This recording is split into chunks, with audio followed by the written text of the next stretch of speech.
Boker Tov, Boker Tov. Allez, on continue le Pirkei Avot, Be'ezrat Hashem, Perek Bet. Toujours Mishnah Aleph. On avait fait juste le début de la Mishnah. Et on voit un petit peu la richesse de ce que c'est. On a fait une demi-heure, mais même pas trois mots. C'est vraiment riche, Bémet, très très riche. Donc on rappelle la Mishnah. Le cours il est le Nishmat Yitzhak ben Yehuda. Tu vas tout Gan Eden. Amen. Rabbi Omer, Ezou Derecha Shevor Lo Adam, Kol Shitivret Lo Osa, Vetivret Lo Mina Adam. Et donc on avait dit, voilà le chemin que l'homme doit emprunter, toujours le chemin de l'équilibre. Il faut être quelqu'un d'équilibré, pas être dans l'excès, pas être dans les extrêmes, toujours quelqu'un d'équilibré. Mais il continue. Veve Zahir be mitzvah kala ke bachamura. Et il te dit, fais attention aux mitzvot, que la mitzvah elle soit kala, elle soit, on va dire, on va traduire, hein, d'accord? Kala, facile. Et c'est pas facile, Kala. Kala, quelque chose de kal, quelque chose de léger. Donc, on va traduire texto, on verra après. Que la mitzvah elle soit légère, ou que la mitzvah soit chamoura. Chamour, grave. Grave. Chamour, c'est quelque chose de grave. C'est pas important, c'est pas chachou. C'est pas chachou.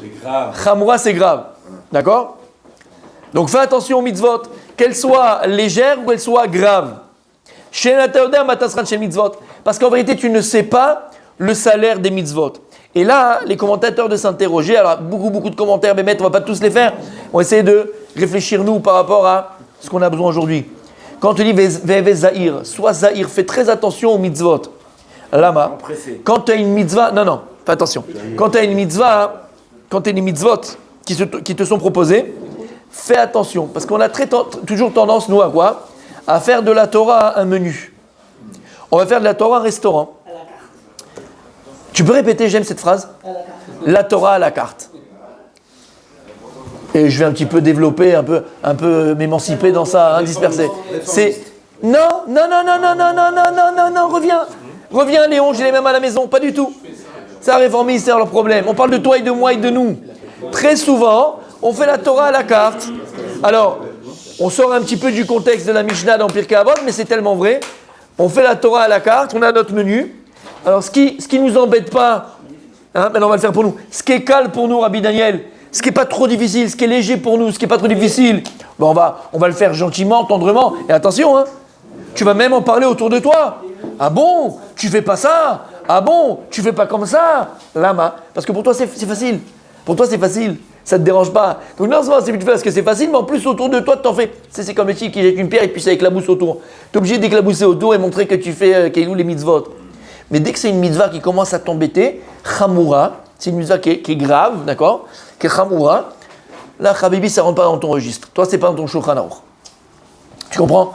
Bien sûr, Tfilin, tu rigoles quoi? J'ai acheté les meilleurs, et tu vas en parler partout. Et tu vas te vanter. J'ai acheté d'un sofer qui vit à Caracas, fils. Caracas, dans une grotte depuis 50 ans. Il n'a jamais vu une femme de sa vie, d'accord? Il n'a jamais truqué, il n'a jamais machiné. J'ai acheté à $50 000 la paire de tefillin. En pot de quoi là? D'accord. $50 000, t'as jamais vu ça, mon tzaddik, t'es là, t'es tout fier. Et à côté de ça, d'accord, quand tu invites quelqu'un à Shabbat à la maison, ou bien quand tu es en société avec des amis, là, Stéphanie, la copine, elle est là.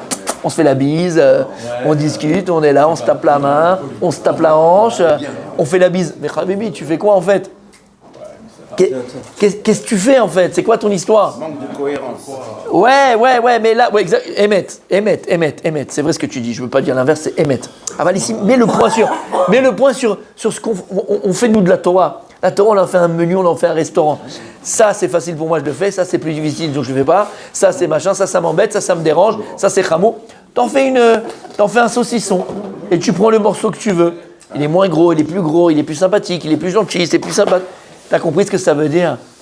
C'est-à-dire que nous, on s'est fait dans notre tête. Il est où, Rabbi David? Il est parti? Dommage. Nous, on s'est fait dans notre tête un tableau XL des mitzvot de la Torah. Ce qui est kal et ce qui est chamour. Ce qui est bon, c'est pas très grave, et ce qui est très grave. Voilà, on s'est fait un tableau XL. Et on s'est fait un torna dans la tête, d'accord? Un torna. On s'est fait un programme dans la tête, voilà, ça c'est bon, ça c'est pas bon. Habibi, on fait quoi de la Torah? Il n'y a pas de kal ou pas kal, la Torah c'est un seul bloc. La Torah c'est un seul bloc.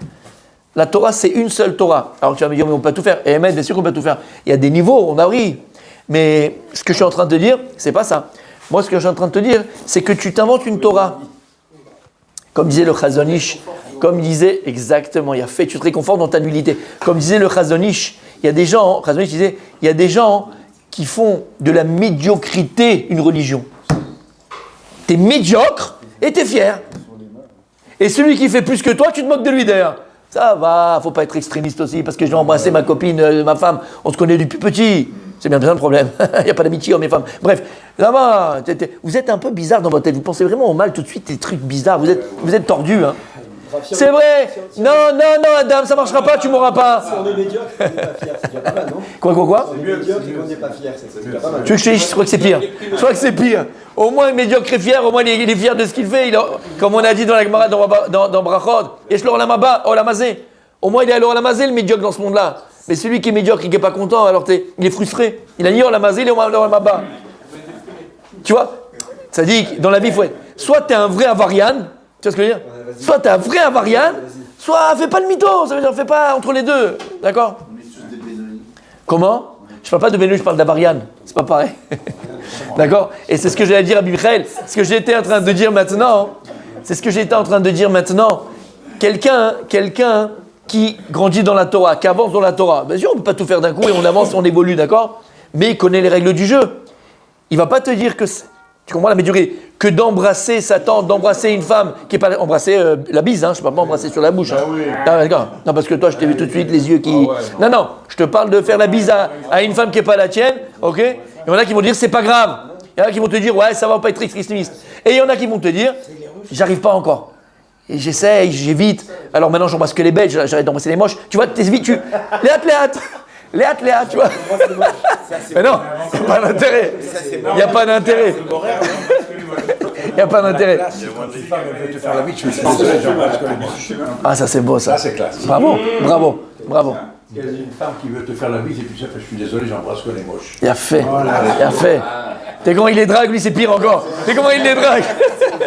C'est horrible. Bref, t'as compris ce que ça veut dire? Messieurs. C'est ce que t'as dit, Rabbi Michael et Benonim. C'est horrible. Les Benonim. Un Benoni, voilà, on est tous Benoni. On veut avancer, mais on ne change pas les règles. Kshani ose davar shelo tov, ani yoda shelo tov. C'est autre chose, ça, on ne parle pas de ça. Ani yoda shelo tov, et j'essaye de me renforcer, j'essaye d'évoluer, j'essaye de grandir, et je grandis, pas j'essaye, et je grandis. Mais là, quand je te dis que, d'accord, c'est comme ça, et toi qui fais plus, t'es un extrémiste. Zé à Torah. La Torah, elle n'a pas besoin. Tu crois qu'Hachem, vraiment, ça lui fait quelque chose que tu embrasses ta grand-mère ou que tu embrasses. Bon, la grand-mère, on peut, mais que tu embrasses ta tante ou tu embrasses ta cousine, tu embrasses ta sœur. Ça fait quelque chose à Kadosh Baruch. Arrêtez vos histoires, les religieux. T'as compris? Ça, c'est médiocre. Ça, c'est médiocre. Mais de dire. Voilà. De dire, bon, je sais que c'est pas bien, je sais que j'arrive pas, je vais arriver, je me travaille. On a tous un Yetzirara. Alors, c'est ça la première chose, mon tzaddik. Messieurs. Attention, comme il vient de dire, je répète la phrase de Rabbi Michael, attention de ne pas adopter la Torah à notre médiocrité. Attention de ne pas, comment t'as dit? Adapter, pas adopter. Adapter la Torah à notre médiocrité. D'accord? Et je vous ai dit, et je répéterai, jamais assez. Jamais assez. Vous savez qu'il y a deux façons de faire du kirouv. Deux façons de ramener les gens à la Torah. Il y a deux façons. Il y a deux chitot, même à Filou Torah. Et je l'ai vu de mes propres yeux et vous avez pu le voir aussi. Deux façons. Soit, tu vois les gens qui sont en face de toi et tu vois que des neshamot théorot. Je sais de qui je parle. Tu vois en face de toi des neshamot théorot, mamash théorot. Et tu sais, mon tzaddik, que chaque juif, il a un potentiel extraordinaire. De quoi? De s'élever à la Torah. De s'élever lui à la Torah. De s'élever lui aux règles de la Torah. De s'élever à la gdusha de la Torah. Ça, c'était le Rav Chaikin. Ça, c'était tous les gdolés Israël. Quand tu voyais les gosses qui arrivaient à Aix-les-Bains, d'accord, il y avait des rastaquois, fils, hein, il y avait des choses. Tu dis, mais il est perdu le gars, mais qu'est-ce qu'il. D'accord? Mais lui, le Rav Chaikin, qu'est-ce qu'il voit sur Yeshua? Il voit les Neshama. Il était capable, le Rav Chaikin, de prendre la Neshama, de prendre ce Yehouzi-là et de l'élever à la Torah. Et t'en as d'autres, et c'est beaucoup plus facile. Il y en a d'autres, qu'est-ce qu'ils font? Comme ils pensent que les gens autour d'eux, ils se disent, t'es un raté, t'es un nul, t'es un médiocre, je ne pourrai jamais être au niveau de la Torah, qu'est-ce que je vais faire? Je vais prendre la Torah et le mettre à ton niveau à toi. C'est ce qu'on fait pour le bac. À l'époque, quand quelqu'un il avait le brevet des collèges, mon grand-père paternel, le brevet des collèges, ils l'ont attrapé sur les. C'était un des seuls qu'il y a eu à Tunis, il l'a attrapé, on dirait que c'était quoi? Non mais, oui mais c'est vrai. Parce que je dis, il n'y avait pas, ça n'existait pas. C'était HEC en, je sais pas, en 25 ou en 1925. Ouais, BBC. C'était, mais rappelle-toi, regardez. Rappelle-toi, c'était HEC à l'époque. Pour vous dire quoi? Regarde, qu'est-ce qu'on fait aujourd'hui? Au lieu de mettre les élèves au niveau du bac, on prend le bac, on le met au niveau des élèves. Et le bac, aujourd'hui, c'est de la pâquerette. Et bien c'est pareil avec la Torah, on peut faire exactement la même chose avec la Torah. Soit tu crois aux gens qui sont en face de toi, soit tu crois aux Yehudim qui sont en face de toi, et que tu prends ce Yehudi-là et que tu le mets au niveau de la Torah, soit c'est très facile, tu prends la Torah et tu le mets au niveau des gens. Tout est permis, tout est machin, tout est cool, tout est truc, c'est bon, il n'y a pas de problème. C'est pas Zelo Aderech. Zelo Aderech. Quand tu crois à un Yehudi, il est éternel. Un Yehudi, il est éternel. Yehudi, c'est Yud Kevavke. Il porte en lui le nom de Dieu. Et toi, tu viens et tu prends la Torah, tu la rabaisses à un niveau médiocre. Non, c'est le Yehudi que tu dois monter à un niveau élevé. T'as compris? Prends pas les gens pour des imbéciles. Prends pas les gens pour des incapables. Ça va être plus dur. Ça va être plus de temps. Mais ça va être plus vrai. Plus émette. Et donc, c'est ce qui est écrit ici, mes amis. Premièrement, ne pas se faire une Torah personnifiée, personnalisée, d'accord, et se faire un mut dans la Torah. Tiye amiti, sois vrai. Aujourd'hui, je suis à ce niveau-là. Demain, Bezrat, je vais évoluer. Mais ne prends pas le niveau de la Torah et le mettre à toi et de penser après que tout est permis et de toute façon ce que tu fais c'est bien et que les autres c'est des extrémistes et les autres ils rajoutent et que les autres non, Habibi. Et ne fais pas de la Torah un saucisson. Ne prends pas ce qui t'intéresse dans la Torah. La Torah c'est un seul bloc. La Torah c'est une seule halakha. La Torah c'est un seul bloc. La Torah c'est Torah. Achat. Il y a une seule Torah. Ça c'est premièrement. Deuxièmement, quand il dit mitzvah kala keba chamura, en vérité il te dit fais attention aux mitzvot.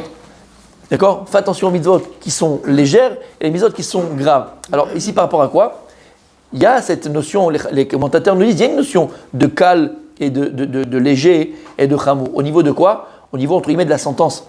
T'as des mitzvot, Hashem Mishmor, si quelqu'un il transgresse, ou cette personne elle transgresse cette avéra, ou bien elle ne fait pas cette mitzvah-là, tu vois que les conséquences, elles peuvent être tragiques. D'accord? Tu as des mitzvot ou des averot, on parle de mitzvah en l'occurrence, donc c'est... Mais en général, ok? Des mitzvot, chayav mita, chayav karet, chayav... Il y a des mitzvot où c'est plus chamour et plus calme. J'ai pas entendu. Exactement. D'accord? Dans l'otase. Donc tu vois qu'il y a des mitzvot qui sont plus calotes que chamot, et tu vas te dire, alors tu sais quoi? Bon, ça c'est que malcoute. Je vais raconter l'histoire.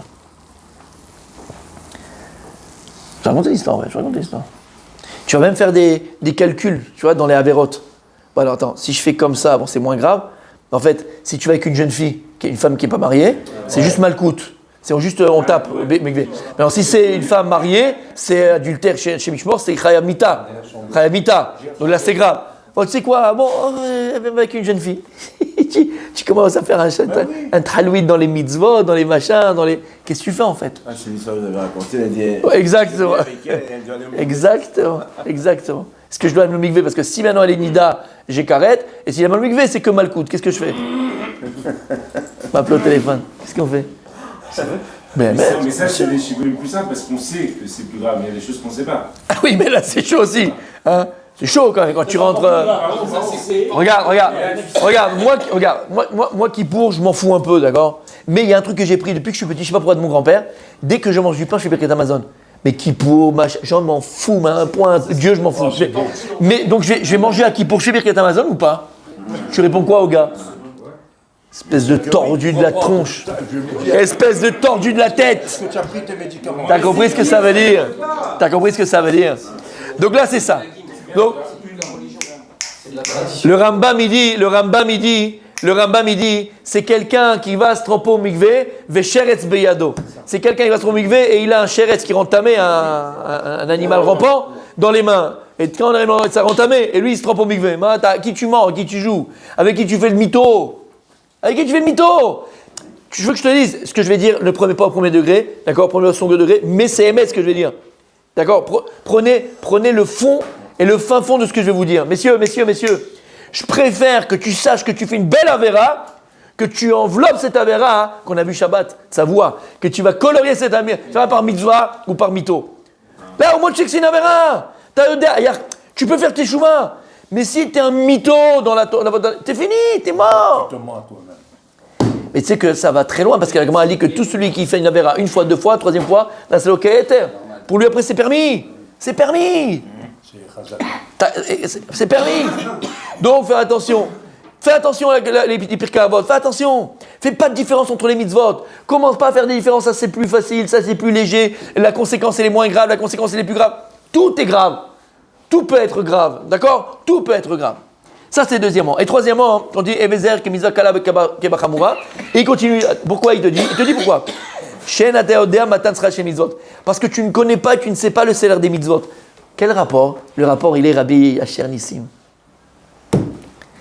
Aïe, aïe, aïe. Le rapport, il est très simple. Il y a écrit, on l'a amené 1000 fois, Rabbi Daniel va s'en rappeler, on a parlé de ça 1000 fois. La Gemara, elle dit Rachamim, Srach mitzvah be'al malika. Srach mitzvah be'al malika. Le salaire des mitzvot dans ce monde-là, il n'y en a pas. Il n'y a pas de salaire des mitzvot dans ce monde-là. Et la Gemara, quand tu dit, Sauf. Srach mitzvah, mitzvah. Le salaire du mitzvah, c'est une mitzvah. Alors tous les commentateurs s'interrogeaient, ça veut dire quoi? Mais il y a écrit dans Kriyat Shema que si on fait Vayem Shamot Ishmeu, alors on aura la pluie, l'abondance. Alors le Rambam il dit non, tout ce qui est écrit là-bas qu'on aura l'abondance, ça, c'est que si maintenant nous on est dans la Torah, les mitzvot, la brioute, t'as vu? T'as vu? Alors Akadosh Baruch Hu, il fera en sorte, Hachem fera en sorte qu'on puisse continuer à faire les mitzvot et la Torah. Mais c'est pas le salaire des mitzvot, c'est qu'Hachem il nous fera en sorte qu'on puisse continuer. Ça veut dire quoi? Il n'y a pas de salaire des mitzvot dans ce monde-là. Une des réponses, elle est magnifique. On a ramené plus d'une fois Rabbi Daniel. Tu te rappelles? En fait, on apprend ça de Yaakov et de Esav. Lorsque Yaakov prépare le plat de lentilles, et Esav revient du champ, et il dit, c'est quoi ce que c'est quoi le plat rouge que tu es en train de faire? Et donc il lui dit, parce qu'en fait c'était Avram Avinu qui était niftar, et c'était le plat des endeuillés. Et il lui dit, donne-moi, j'ai faim. Il revient du champ, il a dit, j'ai faim. Allez, Tinina. Mais Adom, donc il dit, donne-moi à manger. Exactement. Il lui dit, attends, c'est pas gratuit, je te le donne, mais en contrepartie, je t'achète le droit d'aînesse.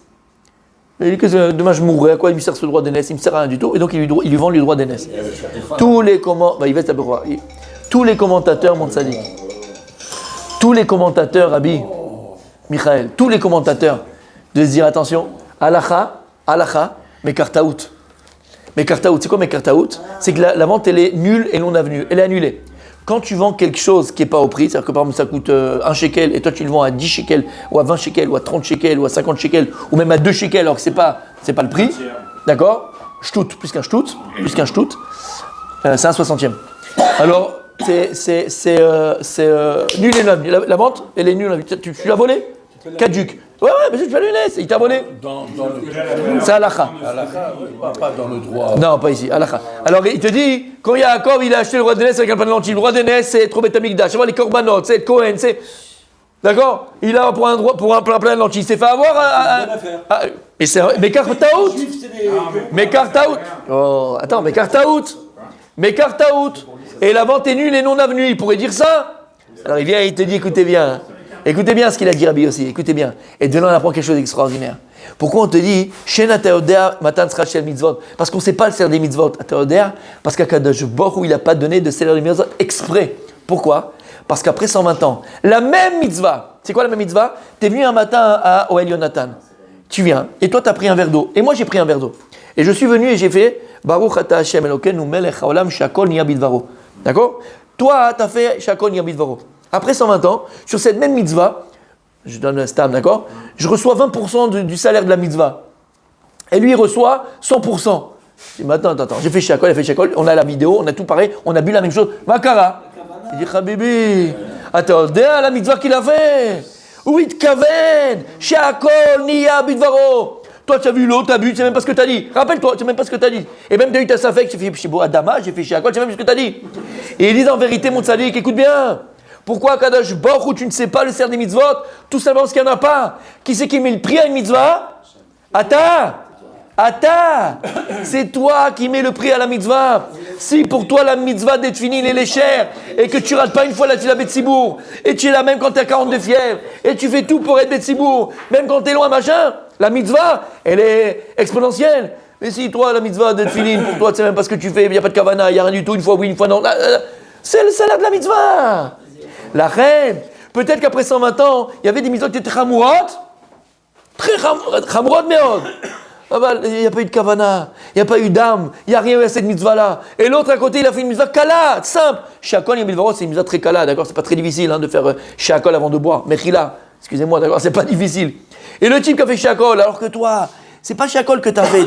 Je sais pas, t'as mis les tefilines, t'as fait des choses extraordinaires, t'as acheté un sever Torah, t'as fait des grandes mitzvot. Et tu vois, le salaire de ta mitzvah, elle est wel ou kloum, shum dava. Et lui qui a fait une mitzvah kala, mamash kala, son salaire il est exponentiel. Lama, qui a talodea asran shel mitzvot. Ça veut dire quoi? Je ne sais pas le salaire des mitzvot. Qui a ta noten, c'est toi qui donnes le salaire de la mitzvah. Et le salaire de la mitzvah, il dépend de toi. C'est toi qui donnes le prix à la mitzvah. Donc fais pas de différence entre une kala et une chamra. Elle ne vient pas me dire non mais attends, ça va, c'est bon. Distribuer le matin les teilim là qu'on fait avant machin. Excusez-moi, c'est comme à l'école. On disait au dernier de la classe, allez distribue les feuilles. Habibi, le papa de Rashi, on lui a demandé, mais comment tu as fait pour avoir un fils qui a écrit sur toute la Torah Kula et que jusqu'à aujourd'hui Rashi, il n'y a pas eu comme Rashi, l'Okam qui est Rashi. Comment? Et lui, ce qu'il faisait, le papa de Rashi, c'est que c'est lui qui, non, comme Yehoshua, il nettoyait la synagogue. Et quand il n'avait pas pour nettoyer les tables, avec sa barbe, il nettoyait avec sa barbe. D'accord, tu vas dire, mais nettoyer une synagogue, c'est pas kavod. Nettoyer une synagogue, c'est pas kavod. Il n'est pas là, je ne veux pas dire, d'accord? Mais vous savez, après 120 ans, mais et même si tu es payé pour ça, le salaire qu'il aura, Jérôme, mais on ne peut pas s'imaginer. Amen. Je dis, mais attends, je ne comprends pas. Ah ben, je ne comprends pas. Ah, ça pour la kavana aussi qu'il a. S'il le fait pour la synagogue, et s'il le fait pour. Mais Bada qui le fait pour la synagogue, et qu'il le fait pour la Gdusha. Et pour la Gdusha, la synagogue. Je dis, mais moi, je sais pas, j'ai pas compris. Moi, j'ai étudié la Gemara tous les matins avec le Rav, j'étais là, j'ai fait la Gemara. Et tu vois, Jérôme, après 120 ans, il est en Lamborghini, et je t'amène quelque part. Où tu es, toi? Où tu es, toi? Toi, t'es en 2 chevaux comme ça comment il s'appelle? Les gendarmes. Arrête! T'es en 2 chevaux. Tu dis, où t'habites? Ils m'ont donné un studio. Ah bon, viens à la maison, il y a la piscine, il y a tout ce que tu veux, machin. Non. Ça, tu comprendras pas. On te montrera. Le Rav, il parlait, toi, t'en foutais. Tu dormais la moitié du temps, t'étais avec ta cigarette, t'étais avec ton portable, t'es parti 4 fois, t'en avais rien à serrer. Après t'étais là, c'est sympa, il y avait une bonne ambiance, la vérité. Rentrer à la maison, il y a ma femme qui m'attend, j'ai pas envie. Petite ambiance, une demi-heure. T'as compris ce que ça veut dire, mon tzaddik? Mais je suis sérieux. On va être, je vous dis, on va être surpris après 120 ans. C'est pour ça, Rabbi Daniel, Blainara, on a des Talmidei Chachamim. Rabbi Daniel me rappelle toujours les choses importantes. Blainara, Rabbi Daniel. C'est pour ça que la Gemara dans Baba Batra, elle dit, Rabbi aussi, quand il était malade, il était entre la vie et la mort. Il est monté Bashamaim, il est monté dans le ciel comme un coma, tu sais, des fois il voit ce qui se passe là-haut. Et il a guéri, il a guéri, et les élèves lui ont dit, mais Rabbi, Maraïta, qu'est-ce que tu as vu? Et il a répondu, Olamafour Raïti. J'ai vu un monde complètement inversé. J'ai dit, c'est quoi un monde inversé? Il dit Tosfot, c'est quoi un monde inversé? Il a vu Rabbi Yehuda qui était devant Shmuel. Shmuel qui était devant Rabbi Yehuda. Et en fait, on voit dans la Gemara écrit Amar Rabbi Yehuda, Amar Rav, Amar Shmuel, Amar Rav. D'accord? Shmuel et Rav, c'était les talmidim de Rabbi Yehuda. Et Rabbi Yehuda était talmid de Rav et de Shmuel. Et il a dit Olamafour Raïti. Et là-bas, j'ai vu que Shmuel, il était devant, c'est lui l'élève, et Rabbi Yehuda, c'était le maître. Alors qu'ici, c'était l'inverse. Et Tosfot, il dit, qu'est-ce qu'il a vu? Pourquoi c'était comme ça là-bas? Et là-bas, Tosfot, il dit, parce qu'une fois, pas plus, il y a une dame qui est venue voir Shmuel. Elle a posé une question. Shmuel, gentiment, il lui a répondu, ouais, c'est comme ça, ma fille. Elle est partie. Bon, elle n'a pas très bien compris. Elle est revenue, elle dit, mais je n'ai pas compris, tu peux répéter? Je dis, mais je t'ai dit déjà. Bon, allez, il aurait fait 2 fois. Il était en train d'étudier avec Rabbi Yehuda. Le Meshkina, elle n'arrivait pas. Elle est revenue. Et là, il lui a crié dessus. Il a crié, il a dit, écoute, tu me déranges, je suis en train d'étudier, tu ne peux pas retenir une fois. Rabbi Yehuda a dit, Rabbi, c'est leur derech eretz. C'est pas une façon de faire. Quelqu'un vient te demander une question, comme ça tu la jettes, comme ça tu parles. Il dit Tosfot parce qu'il lui a appris une halakha de derech eretz. Pas dans les derech eretz de comportement. Là-haut, il a été son maître et lui, c'était l'élève. Azal talo yodea klum. Tu sais pas. Talo yodea. Tu sais pas. Afechad lo yodea. Shamata, ce que ça veut dire, mon tzaddik. Continue demain, Bezrat Hashem.